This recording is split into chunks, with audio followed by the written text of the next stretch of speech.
Everyone, मैं विनय शुक्ला आपका बहुत बहुत स्वागत करता हूं लेट मी कोड के इस चैनल पर, जहां पर आप देख रहे हैं टीसीएस एनक्यूटी कोडिंग क्वेश्चंस की सीरीज़। हमने इससे पहले 3 क्वेश्चंस कवर किए हैं। अगर अभी तक आपने वो वीडियोस नहीं देखी है तो आप ऊपर आई बटन पर क्लिक करके वो वीडियो देख सकते हैं, या उनका लिंक डिस्क्रिप्शन बॉक्स में है, आप वहाँ से भी वो वीडियोज़ देख सकते हैं। और आप इन वीडियोज़ को ज़रूर फॉलो करिए, बहुत ही इंपॉर्टेंट है टीसीएस एनक्यूटी से रिलेटेड। और आज हम अपनी वीडियो में चौथा क्वेश्चन देखने वाले हैं इस सीरीज़ में, जो कि हमारा बहुत इंपॉर्टेंट क्वेश्चन है। चलिए इसको समझना शुरू करते हैं।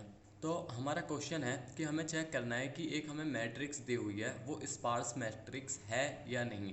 मैं आपको पहले ये बता देता हूँ कि एक स्पार्स मैट्रिक्स होती क्या है। तो एक स्पार्स मैट्रिक्स होती है जिसमें जो उसका साइज़ होता है और जो हमारी मैट्रिक्स है, लेट्स से मैं आपको यहाँ एग्जांपल से समझाता हूँ। जैसे मान लीजिए आप, ये हमारी मैट्रिक्स है, ये 2D मैट्रिक्स है यहाँ पर, और इसके अंदर जो भी हमारे जीरोज़ हैं वो हमारे एलिमेंट से ज़्यादा होंगे।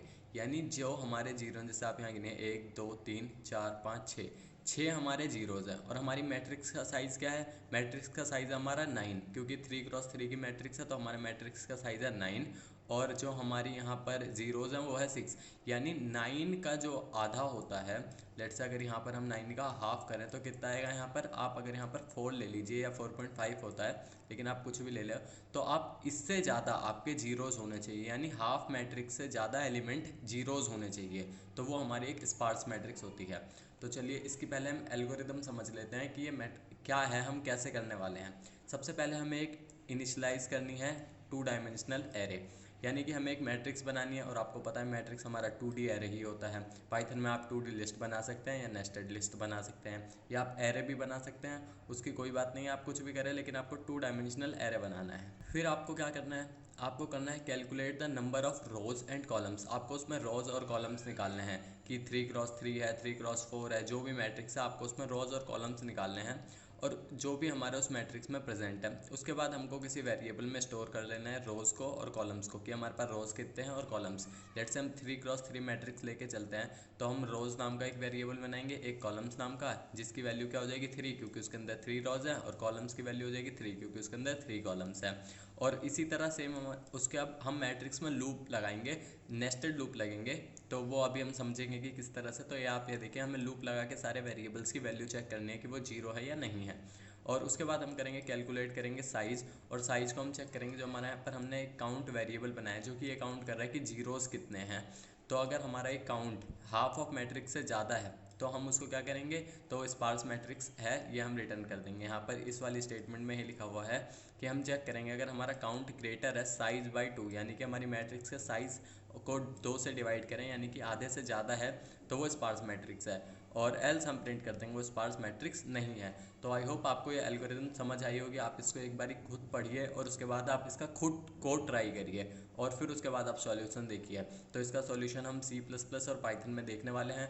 तो चलिए शुरू करते हैं पाइथन के साथ। तो ये हमारा पाइथन का कोड है। यहाँ पर हमने एक ए बना रखा है जो कि मैट्रिक्स है, 2D मैट्रिक्स है। आप इसमें देखिए, यहाँ पर एक ये हमारा लिस्ट का साइन यहाँ शुरू हो रहा है, यहाँ बंद हो रहा है, जिसके अंदर हमने 3 नेस्टेड लिस्ट लगा रखी हैं, जो कि क्या है, यहाँ पर एक मैट्रिक्स को रिप्रेजेंट करता है।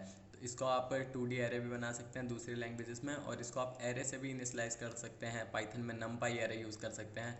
और लेकिन सबसे इजी और आसान तरीका हमारा यही है कि हम अपनी नेस्टेड लिस्ट को यूज़ करें, तो हमने वही किया है इसके अंदर। और उसके बाद हमें क्या करना है? हमने काउंट वेरिएबल बनाया जिसकी वैल्यू शुरुआत में क्या है, 0। और ये काउंट वेरिएबल क्या करेगा? ये जीरोज़ को काउंट करेगा कि इसमें कितने जीरोज़ हैं, चेक करेगा कि ये एलिमेंट 0 है, 0 है, 0। अगर 0 है तो वो इंक्रीमेंट होता जाएगा। और उसके बाद क्या करेंगे? हमने एक रोज़ वेरिएबल बनाया जिसके अंदर लेंथ ऑफ ए यानी कि हमारी जो ये वाली मैट्रिक्स है पूरी टोटल, इसके अंदर हमारे कितने एलिमेंट है? 3। पहली ये मैट्रिक्स, दूसरी ये लिस्ट, तीसरी ये लिस्ट, ये 3 लिस्ट इसके अंदर है, यानी कि रोज़ की वैल्यू हमारी कितनी हो जाएगी? 3। और उसके बाद कॉलम्स की value lane of A of 0, यानी ए ऑफ 0 पे क्या है? हमारी ये वाली पहली वाली लिस्ट है, और इस पहली वाली लिस्ट की लेंथ कितनी है हमारी? 3। तो यानी कि हमारी रोज़ की वैल्यू भी 3 हो गई है और कॉलम्स की वैल्यू भी 3 हो गई है। तो हमारी ये 3x3 की मैट्रिक्स है। उसके बाद हमने इसका साइज़ निकाल लिया। साइज़ निकालने के लिए आपको पता है हम रोज़ को कॉलम से मल्टीप्लाई करते हैं, यानी कि हमारी 3 रोज़ हैं, 3 कॉलम्स हैं, तो हम मल्टीप्लाई करेंगे। उसका साइज़ कितना है? 9, यानी कि उसके अंदर 9 एलिमेंट्स हैं। और अब हम दोनों मैट्रिक्स, मतलब ये जो हमारी मैट्रिक्स है, इसके अंदर हम लूप लगाएंगे। और इसका लूप क्या होना है? देखिए, पहला लूप है फॉर आई इन रेंज 0 से रोज़, यानी 0 से 3 तक चलना है, यानी ये लूप 3 टाइम्स चलेगा, 0, 1 और 2 तक। और सेम हमारा जो लूप है जे, ये जे की वैल्यू भी कहाँ से चलेगी? 0 से 3 तक, यानी कि ये भी 3 बार ही चलेगा, 0 से 3 तक चलनी है। आपको पता है कि हमारा -1 तक ही चलता है जो भी हमारी वैल्यू यहाँ हम डालते हैं। तो यानी 0 1 2 ये भी हमारा रोज के लिए भी 0 1 2 तक चलेगा और कॉलम्स के लिए भी।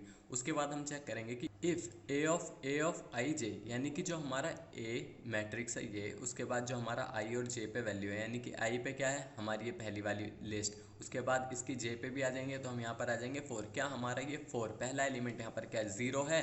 अगर 0 है तो हम काउंट की वैल्यू इंक्रीमेंट कर देंगे, लेकिन यहाँ पे तो 0 नहीं है इसकी वैल्यू, तो हम दोबारा से मूव ऑन करेंगे। अब जे की वैल्यू कितनी हो जाएगी यहाँ पर 1। अब हम इस पे आ जाएंगे, यानी कि पहली रो, यानी 0 इंडेक्स पे 0, यानी पहली रो, ये वाली रो और ये वाले कॉलम पे आ गए, क्योंकि इस आई की वैल्यू हमारी 0 है अभी भी और जे की वैल्यू हमारी कितनी हो गई है 1। तो अब हम चेक करेंगे क्या ये 0 है, हाँ 0 है, तो अकाउंट की वैल्यू हमारी 1 बढ़ गई। अब हमारा अकाउंट 0 से 1 हो चुका है। उसके बाद अब इसकी वैल्यू फिर से बढ़ जाएगी। अब यहाँ पर ये हो गया 2, यानी कि यहाँ पर क्या है ये पहली रो और तीसरी कॉलम। अब यहाँ पे चेक किया 0 है इसकी वैल्यू, तो बिल्कुल हाँ ये 0 है, तो यहाँ पर इसकी वैल्यू हो गई है 2। अब हमारा काउंट इसी तरह चेक करेगा तो ये काउंट की वैल्यू होती जाएगी, यहाँ हो गई है 1, यहाँ 2, यहाँ 3, यहाँ 4, यहाँ 5, यहाँ 6।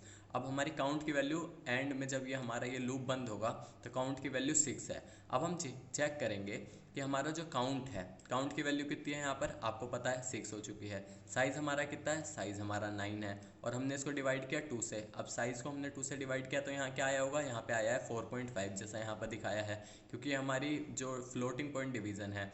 और आप वैसे भी अगर फ्लोर डिवीज़न भी करते हैं यानी कि डबल एस स्लैश लगा के, तो भी क्या होता है यहाँ पर, तो 4 आ जाती है इसकी वैल्यू। तो अब हमारी काउंट की वैल्यू 6 है और हमारा जो साइज़ है उसका हाफ कितना है हमारा 4.5, तो हमारी काउंट इससे बड़ी है, यानी कि हमारी ये मैट्रिक्स स्पार्स मैट्रिक्स है। तो हम प्रिंट कर देंगे कि given matrix is a sparse matrix, else हम यहाँ पर प्रिंट कर देंगे जो भी मैट्रिक्स हमें दी हुई है वो स्पार्स मैट्रिक्स नहीं है। तो आई होप आपको ये पाइथन का कोड समझ आया होगा। अगर आपको कोई डाउट है तो आप कमेंट करके ज़रूर पूछिए। और अब देखते हैं हम इसका कोड C++ लैंग्वेज में। तो ये हमारा C++ का कोड है। यहाँ पर हमने पहले इंट ये जो हमारा इज स्पार्स फंक्शन बनाया है, इस पर हम बाद में आएंगे। पहले हम शुरू करते हैं अपने मेन फंक्शन से, क्योंकि हमारा प्रोग्राम जब बनना शुरू होता है तो मेन से ही एग्जीक्यूट होता है। और यहाँ पर हमने अपनी सिर्फ हेडर फाइल्स इंक्लूड करी है और नेम स्पेस को यहाँ पर हमने इंक्लूड किया है। आप ये अभी समझ सकते हैं कि स्टार्टिंग का हमारा जो कोड होता है वो यही है। उसके बाद हमने यहाँ पर ये फंक्शन बनाया है और इस फंक्शन को अभी हम समझेंगे। पहले हम मेन फंक्शन से शुरू करते हैं। तो हमारा मेन फंक्शन में हमने क्या किया है, हमने एक मैट्रिक्स बनाई है 50 और 50 की। ये आप कुछ भी साइज़ ले सकते हैं। यहाँ पर हमने यूज़र से इनपुट लिया। हमने पाइथन के कोड में खुद इनिशियलाइज़ करी थी मैट्रिक्स, लेकिन यहाँ पर हम यूज़र से इनपुट ले रहे हैं। तो चलिए देखिए अब क्या है, यहाँ पर हमने यहाँ पर रो की वैल्यू पूछी है यूज़र से और उसके बाद कॉलम की, और ये कि m और n में इसकी वैल्यूज़ आ चुकी हैं। उसके बाद हमने यहाँ पर यूज़र से सारी वैल्यूज़ इनपुट कराई है। आप वैल्यूज़ वही ले सकते हैं जो हमने पाइथन के कोड में अभी देखी थी मैट्रिक्स, वही आप सोचिए यूज़र ने इनपुट करी है। तो उसके बाद हम सेम यहाँ पर लूप लगाएंगे और इनपुट लेने के लिए यहाँ पर हमने ये जो नेस्टेड लूप्स हैं ये लगाए हैं, क्योंकि ऐसे ही आप देखेंगे इसकी आई की वैल्यू और उसके बाद यहाँ भी आई की वैल्यू जो भी है ये चेंज होती रहेगी और हमारी मैट्रिक्स जो है वो इनपुट यूज़र कर देगा। उसके बाद अब हम यहाँ पर क्या कर रहे हैं, हमने यहाँ पर डाला इज स्पार्स मैट्रिक्स जो हमारा फंक्शन है उसको कॉल किया कि क्या वो जो हमारा मैट्रिक्स है वो स्पार्स मैट्रिक्स है या नहीं है। तो हमने यहाँ पर मैट्रिक्स को पास किया, रोज को नंबर ऑफ रोज और नंबर ऑफ कॉलम्स को पास किया, और हमने चेक किया कि यहाँ पर क्या जो हमारा फंक्शन है, जो हमारा मैट्रिक्स का साइज़ यानी m × n उसको डिवाइड किया 2 से, उससे ज़्यादा हमारा ये है और ये इज स्पार्स रिटर्न क्या कर रहा है। उसके बाद उसको समझते हैं पहले, फिर हम यहाँ से जो ये इफ़ और एल्स की कंडीशन समझेंगे। तो जो हमारा अब ये इज स्पार्स फंक्शन है ये हमारी एक इंटीजर वैल्यू रिटर्न करेगा, और इंटीजर वैल्यू क्या होगी, इंटीजर वैल्यू होगी हमारी ये काउंट कि हमारे जीरोस कितने हैं, जो हमने पाइथन में किया था सेम। तो यहाँ पर हमने मैट्रिक्स को इनपुट दिया, उसके बाद हमने रोज और कॉलम्स को इनपुट किया, हमने एक काउंट वेरिएबल बनाया जिसकी वैल्यू शुरू में 0 है। उसके बाद हमने यहाँ पर 2 लूप लगाए, आई और जे सेम वैल्यू उसकी वही रहनी है जो हमने पाइथन में चेक किया जिस तरह से। तो अब हम देख रहे हैं यहाँ पर कि इफ़ मैट्रिक्स ऑफ आई जे, यानी कि जो आई और जे की वैल्यू है हमारी यहाँ पर, ये आपको पता है कि पहले ये 0 रहेगी, जे की वैल्यू भी 0 है, 0 0 पे हम चेक करेंगे क्या 0 है, तो 0 पे नहीं थी, 4 थी वैल्यू। उसी तरह से हम सेम जैसा हमने पाइथन में यहाँ पर लॉजिक लगाया वही लॉजिक हम यहाँ पर लगाएंगे और हम यहाँ पर काउंट को इंक्रीमेंट करते चलेंगे और लास्ट में काउंट की वैल्यू हम यहाँ पर रिटर्न कर देंगे। अब आप अगर वही मैट्रिक्स सोच के चलेंगे तो यहाँ पर वैल्यू आएगी कितनी 6, तो यहाँ पर इसने रिटर्न किया 6। अब हम यहाँ देखेंगे कि हमारी इस फंक्शन ने क्या रिटर्न किया है यहाँ पर 6। तो अब हम देखेंगे क्या हमारा 6 इससे बड़ा है, और यहाँ पर इसकी वैल्यू भी क्या है आपको पता है 9, और उसके बाद यहाँ पर यह है 2। तो इसको आप जब सॉल्व करेंगे तो ये कितना हो जाएगा 4.5। तो 6 हमारा 4.5 से तो बड़ा ही है, तो हमारी मैट्रिक्स स्पार्स मैट्रिक्स है और हम यही चीज़ प्रिंट कर देंगे यहाँ पर भी। आप इन दोनों कोड्स को रन करके देखिए अलग अलग तरह की मैट्रिक्स पे। अगर आपको कोई डाउट आता है तो आप कमेंट करके पूछिए या आप मुझसे इंस्टाग्राम पर जुड़कर पूछिए। इंस्टाग्राम की प्रोफाइल आपको स्क्रीन पर दिख रही होगी या उसका लिंक डिस्क्रिप्शन में मैं डाल दूंगा। और आई होप आपको ये चीज़ें समझ आ रही होंगी। और अगर आपको कोई डाउट है तो आप ज़रूर पूछिए कमेंट करके या सोशल मीडिया पे कैसे भी, और आप प्रिपेयर करते रहिए। अब मिलते हैं नेक्स्ट वीडियो में, तब तक के लिए बाय, थैंक यू।